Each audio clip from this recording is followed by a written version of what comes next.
Welcome to today's Explainer. I'm absolutely thrilled to guide you through a truly heartwarming and honestly highly practical journey today. We're going to look at the story of Sarah and her golden retriever puppy, Max. But hey, this isn't just a simple story about a cute puppy. It's literally a masterclass in behavioral training, consistency, and most importantly, building an unbreakable bond.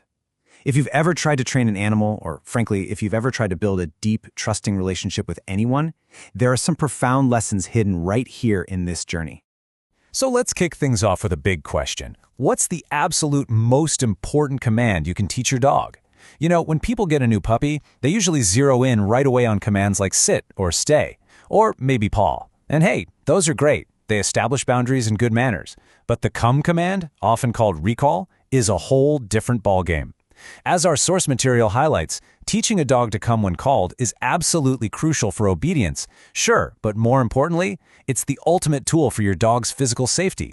It's the command that can literally save their life if they slip their leash or, heaven forbid, wander too close to a busy road. Okay, let's dive into this by establishing our baseline.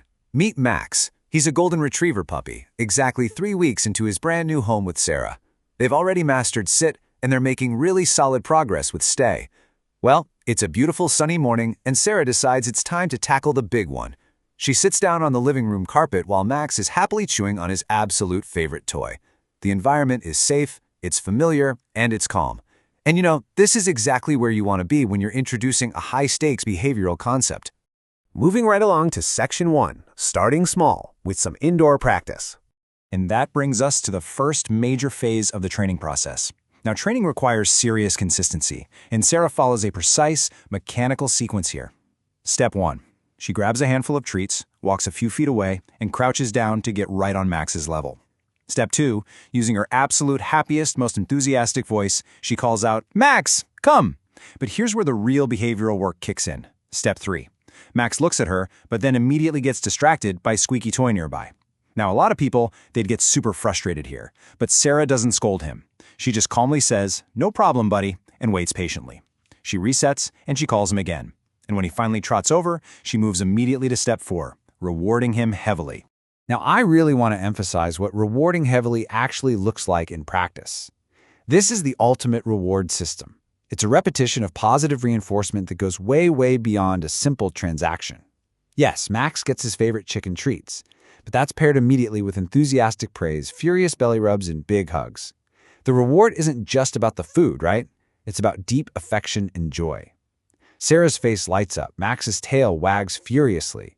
He's learning that responding to that specific command results in an absolute explosion of happiness and love from his favorite person in the whole world. You see, to truly solidify a behavior, you've got to make it fun. So, by the next day, Sarah decides to bump up the enjoyment factor by turning training into a game of hide-and-seek. She hides behind the living room couch and calls out, "Max, come!" So now Max has to sniff the air, look around curiously, and actively search for her. And when he finds her, he barks excitedly and Sarah bursts out laughing. Treat, praise, big hugs. By doing this, she's basically hardwiring the command into his brain, not as some strict chore, but as his absolute favorite game. But let's be real. A living room is basically a controlled laboratory. We have to compare these indoor distractions, a squeaky toy, a pile of laundry, maybe a favorite bone, against outdoor distractions. We're talking squirrels, butterflies, barking dogs, rolling soccer balls. These are overwhelming, instinct-triggering temptations. The dramatic tension of any dog training relies entirely on whether the conditioning you build indoors can hold up against the sheer chaos of the great outdoors. Which brings us to Section 2, conquering the great outdoors. It's time for escalating the stakes. Sarah knows she has to shift the environment to escalate those stakes. She charts Max's developmental journey through a very intentional step-by-step timeline. Days 1 through 3 are spent strictly in the living room. Days 4 through 6, she expands to the upstairs and downstairs. Actually, there's a great moment where she's folding laundry upstairs, calls down to Max by the fireplace, and he just bounds up the stairs without a second thought. By week 2, they finally move to the backyard, and only weeks after that do they attempt the public park. You simply cannot rush this timeline. You have to build that psychological foundation first. Let's zoom in on that backyard phase and see how this built. It's week 2. Max is outside. Birds are chirping, butterflies are dancing around. He's fascinated by literally everything. Sarah stands near the porch and calls him. Initially, he's totally distracted by a squirrel over near the fence, but then he hears that happy voice. His ears perk up, he turns, and he sprints right to her. Good boy! Treat, praise, tail wags, and once he masters that initial connection amidst the nature of the backyard, she starts him off with a distance of 10 feet. Then she doubles it, 20 feet. The energy is really building now. As the distance grows, the temptation to wander off and sniff a bush or chase a bug increases exponentially. Yet, Max consistently turns and sprints toward her happy voice. That positive reinforcement from the living room, it's holding strong out in the open air. And then we hit 30 feet. The source notes that no matter where Max was in that yard, a distance of 30 feet was absolutely no match for his focus when he heard his name. The association between his name, the command come, and the massive reward of love and treats has essentially overridden his natural puppy instincts to just wander off. All right, Section 3, the ultimate park test, chaos and distraction. Okay, so a fenced-in backyard is still technically a controlled environment.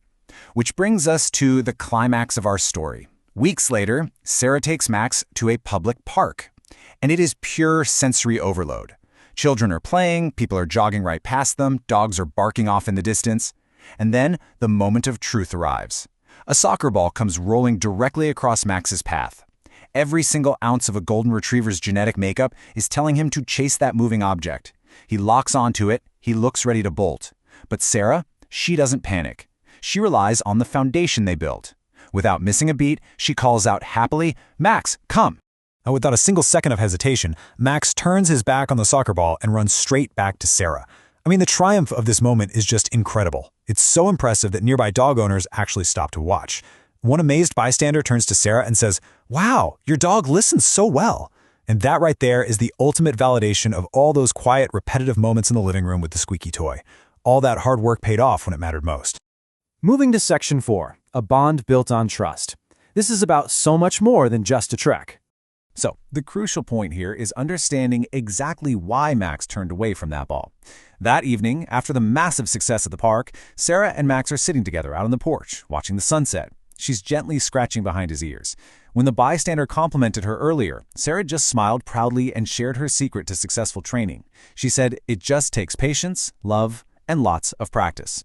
Notice what she didn't say. She didn't say it takes the right brand of chicken treats or a really strict, loud voice. The mechanics of the training, the distance, the repetition, those are honestly nothing without the emotional connection. And that brings us to the true underlying definition of the come command. It's not just some trick for treats. It's a living, breathing demonstration of absolute trust between a dog and its best friend. As Sarah whispers to Max on the porch, she realizes that he didn't come to her at the park because he wanted a piece of chicken. He didn't come because he felt forced or obligated. He came because he trusted her completely. He turned away from the chaos of the world because he knew, deep down, that right by Sarah's side was exactly where he belonged. Which leaves us with a pretty powerful thought to consider. If your dog's obedience is truly a reflection of their trust in you, if every time they respond to you it's a measure of the patience, love, and practice you've invested, then how strong is your bond today? And honestly, whether it's with a pet or even just thinking about the underlying principles of trust we build with the people in our lives, real connection requires showing up, being consistent, and offering a safe, rewarding space.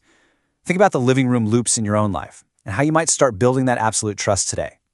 Thank you so much for joining me for this explainer, and I really encourage you to take these lessons and apply them to the bonds that matter most to you.